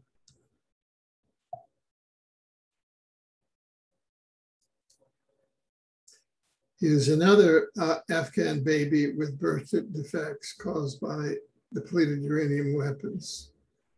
Iraq, and that's just the mother walking around in her village Iraq, some key members of the Bush-Cheney administration, including Paul Wolfowitz, Louis Cooper Libby, Donald Rumsfeld, and Dick Cheney himself, had in the late 1990s been active members of an organization, the Project for a New American Century, that advocated attacking Iraq to remove Saddam Hussein, establish a strong military presence, and control the oil. PNAC's Rebuilding America's Defenses, released in late 2000, reiterated the idea of a permanent military presence in the Gulf region, saying that unresolved conflict with Iraq provides the immediate justification, but the need for a substantial American force presence in the Gulf transcends the issue of the regime of Saddam Hussein. Immediately upon taking office, the Bush administration, two former members have revealed, was intent on attacking Iraq. Then in 2003, after its war with Afghanistan, the administration used 9/11 as a pretext for attacking Iraq, partly by suggesting that Saddam was involved in the attacks of 9/11, partially by playing on the American people's sense created by 9/11, false flag, of being vulnerable to a major attack from abroad. So this is false flag, the deep state, false flag, all over again. Hitler used it. All of the war party use it. All of the reptilian operators use it.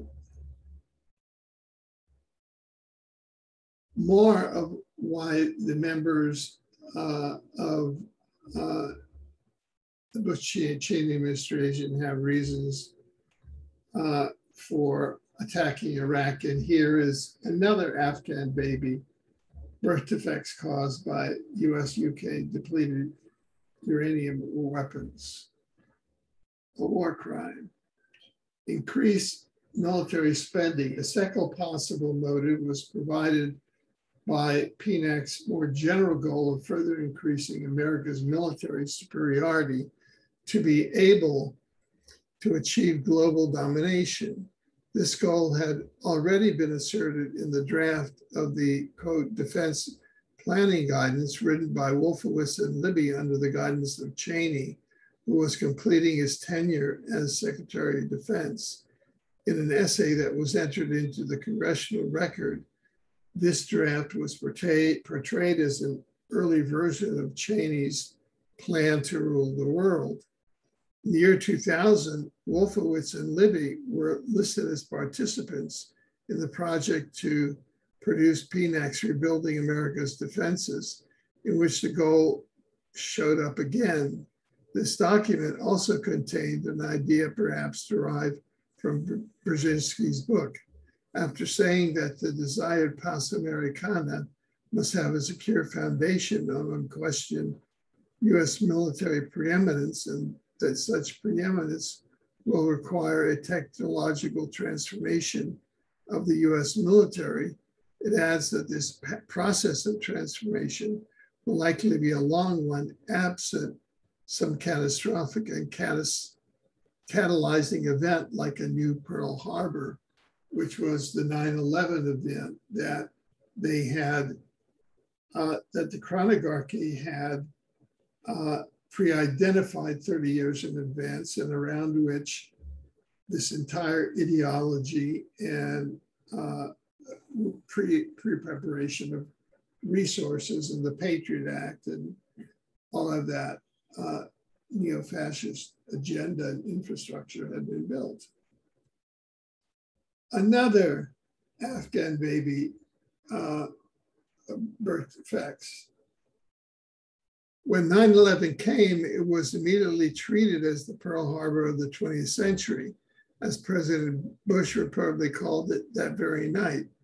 It was also characterized, in Bush's word, as, quote, a great opportunity, with Rumsfeld adding that 9/11 created, quote, the kind of opportunities that World War II offered to refashion the world.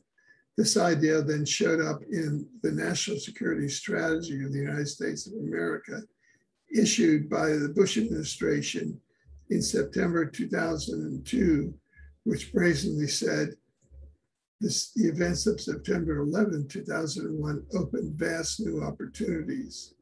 A central dimension of the desired technological transformation of the military is the weaponization of space, euphemistically called missile defense. In January 2001, the Commission to Assess National Security Space Management Organization, which was chaired by Rumsfeld, published its report. Speaking of the need for massive funding for U.S. Space Command, the Rumsfeld Commission asked whether such funding would occur only after a space Pearl Harbor. And Bush and Cheney and Rumsfeld attempted to bring, with the aid of the Liberal Party, U.S. missile defense in Canada, but the combined forces of the peace and truth movement here, we stopped them dead in their tracks. Another Afghan baby, birth defects caused by US-UK depleted uranium, for which we, as judges on the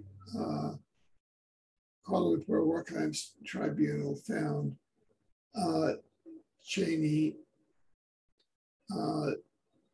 Rumsfeld, and Bush, and Tony Blair guilty of war crimes and crimes against humanity in the US and the UK. On the evening of 9/11, Rumsfeld held a press conference. In attendance was Senator Carl Levin, the chair of the Senate Armed Services Committee, was asked, Senator Levin, you and other Democrats in Congress have voiced the fear that you simply don't have enough money for the large increase in defense that the Pentagon is seeking, especially for missile defense. Does this sort of thing convince you that an emergency exists in this country to increase defense spending? Congress immediately appropriated an additional $40 billion for the Pentagon, and much more later with few questions asked. So that was another reason for the 9/11 attacks. Summation, the 9/11 attacks as acts of treason. The facts recited above constitute prima facie evidence that the named individuals, US President George W. Bush, US Vice President Richard B. Cheney, US Secretary of Defense Donald H. Rumsfeld, and other John and Jane Does are independently and jointly guilty of treason against the United States under Article 3,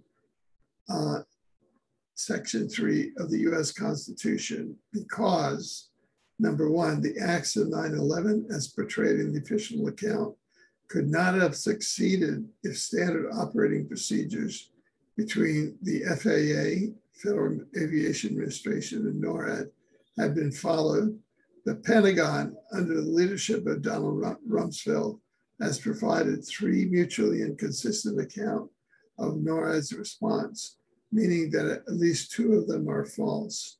Moreover, the third account articulated by the 9/11 Commission is contradicted by a wide range of facts, including evidence that the FAA had notified NORAD in a timely fashion. There must have been standout orders, and these could only have come from the highest level of the Pentagon and the White House. Number two, overwhelming evidence exists that the collapses of the Twin Towers and Building 7 were instances of controlled demolition, but Al-Qaeda operatives could not have obtained the needed access to the buildings to plant the explosives and would not have ensured that the buildings come straight down. The controlled demolitions, therefore, had to be the work of insiders. That President Bush was one of those insiders is suggested by the fact that his brother and cousin were principals in the company in charge of World Trade Center security. Complicity at the highest levels of the federal government is also indicated by the removal of evidence, the collapsed steel, which is normally a federal offense. And finally, if the airplane strikes could have occurred only with the consent of the President and Secretary of Defense, as suggested in the previous point, the coordination of these strikes with the demolition of the buildings implies their involvement in the latter as well. So the whole false flag was coordinated as a military operation under a blanket of security as a false flag. Overwhelming evidence also exists, and this is the 9/11 attacks as acts of treason under Article 3 of the US Constitution, for which the death penalty exists. That the official story could not be true is evidence from many facts. Hani Hanjour's incompetence, the choice of the West Wing as the target, the impossibility of a commercial airliner coming back to Washington undetected and hitting the Pentagon unless permitted, the lack of physical evidence consistent with an attack by a Boeing 757, that the strike was an inside job is implied by the falsity of the official story, the evidence that the strike was made by a military aircraft, the removal of evidence and the government's refusal to release videos of the strike. The operation could hardly have been planned without the involvement of Secretary of Defense Rumsfeld. Complicity at the highest levels of the federal government is also indicated by President Bush remaining at the school after it was evidenced, given the truth of the official account, that the United States was experiencing a surprise attack. This behavior makes sense only if Bush and his lead Secret Service agent knew that there would be no attack on the school. The 9/11 attacks as an act of treason, the complicity of Vice President Cheney in the attack on the Pentagon and the downing of Flight 93 is implied by the testimony of Secretary Mineta in conjunction with the false claims of the 9/11 Commission under the guidance of administration insider Philip Zelikow as to when Cheney went to the PEOC and when he issued the shoot-down authorization. The conclusion from the evidence that members of the Bush administration orchestrated the attacks of 9/11 is reinforced by the fact that they had some huge projects prosecuting wars in Afghanistan and obtaining funding to accelerate the technological transformation of the military that would be likely possible only in the event of a new Pearl Harbor, end of quote. On the basis of this and other evidence, the conclusion that the Bush-Cheney administration was complicit in the 9/11 attacks, which constitute Article 3 treason under the US Constitution, has been reached by many Americans, including intellectuals and former military officers. It is time for an independent official investigation into this evidence. 9/11 International War Crimes Racketeering Organization. Here is the British Crown.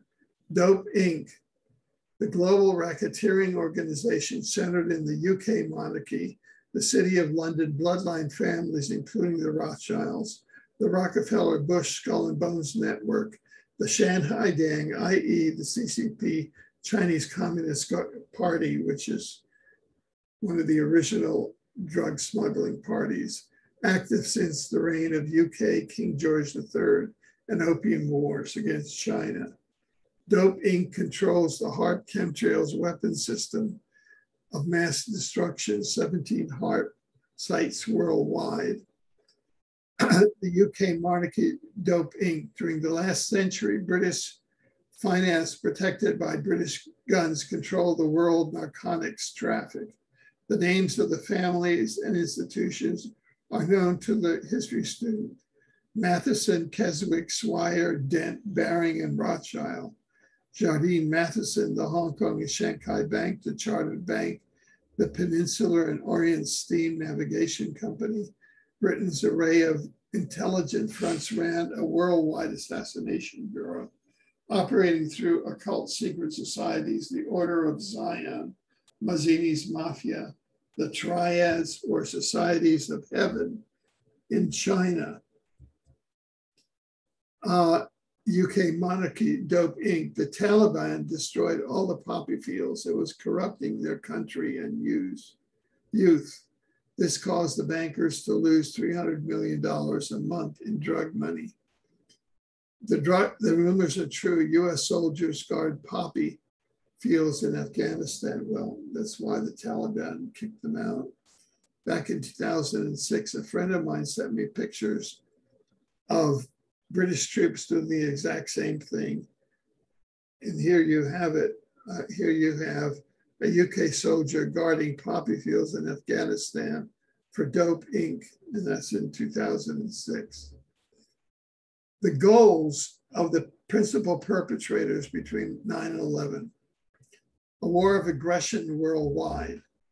That's a violation of the International Criminal Code statute. It's a war on terror. A domestic police state worldwide, the Patriot Act, Department of Homeland Security, TSA worldwide, resource and land grabs in targeted regions, petroleum, opium, drugs, uranium, a depopulation agenda. And we've seen that in spades through pandemic 2020 through 2030. That's what they want. Depleted uranium weapons targeting the human DNA, triggering in World War III, the conflict of civilizations, Islam versus Christianity, which they can't carry off, and the rollout of the New World Order global dictatorship, which they're attempting to carry off now, which they're not able to. So what do we need now? International Criminal Court, national courts, tribunals of conscience. The 9/11 false flag operation qualify as a war crime, genocide, crime against humanity, because it can be demonstrated that the true intent of the 9/11 perpetrators was to carry out 9/11 as a pretext for invading Afghanistan, which invasion and war has been found to be genocidal because of the use of depleted uranium weapons and others. So the legal chain is there, the culpability under the Nuremberg precedents of the crime against peace and the starting of an unjust war. So we have the 9/11 War Crimes Tribunal, which is adjourned sine die and can be brought in for sentencing at any point. The reasonable legal outcomes of finding that the events of 9/11 constitute war crimes, crimes against humanity, and genocide under the Geneva Conventions and the Rome Statute of the International Criminal Court as a matter of law, natural law, common law, and treaty law. A finding that prima facie evidence exists that specific individuals are guilty of directing, intentionally coordinated, or intentionally breaching trust of office to allow these war crimes to occur. A finding that a verdict, opinion, records, reports, evidence, transcripts of tribunals of conscience are forwarded to courts and prosecutors and national courts of nations signatory to the Rome Statute and formally request investigation and prosecution of these charges and individuals. U.S. Congress, appointment of a special prosecutor to prosecute treason under Article 3 of the U.S. Constitution. And we submitted a memorandum to Representative John Conyers, chairman of the House Judiciary Committee, sending out sufficient prima facie evidence of Article 3 treason by George W. Bush, Richard B. Cheney, and Donald H. Rumsfeld, and other Jane and John Does. The memorandum requested that the Judiciary Committee sponsor and approve legislation appointing a special 9/11 prosecutor to investigate and prosecute treason and other criminal violations by the George W. Bush administration, U.S. government employees, contractors, agents, and other individuals flowing out of the 9/11 events. Representative Conyers read it He was home for Thanksgiving and he ducked all responsibility. So we need a writ of mandamus to have these officials carry out their duties. National parliaments, any national parliament may appoint a public inquiry to investigate and report on possible criminal violations around the world. Failing this, we need tribunals of conscience and people's governance and parlance to come in and issue writs of mandamus to the world police to arrest all of these individuals and carry forward. Tribunals of conscience, such as the 9/11 Vancouver hearings, the Kuala Lumpur War Crimes Tribunal, the Tokyo Tribunals for War Crimes in Afghanistan, can exercise valid jurisdiction to render verdicts and judgments regarding the 9/11 events and the principles of natural law as the organs of international law, such as the international criminal courts and national courts, are failing to take action in this area. A tribunal of conscience can follow up with the verdict, opinion, and reports and bring these for prosecution as war crimes by any national court, such as the courts of Spain, of a nation that is signatory and has ratified the Rome Statute of the International Criminal Court. And so this again is what we've taken so far. We have the 9/11 War Crimes Tribunal, Judge Connie Fogel, Judge Alfred Lamont Weber. We have the Kuala Lumpur War Crimes Tribunal. There's Judge Alfred Lamont Weber and the judges there of the Kuala Lumpur that found Bush Blair and the Bush administration guilty of war crimes in Afghanistan and Iraq. And this is time travel and the 9/11 events, a history. And so we want to thank you very much. And we ask you to follow up on this.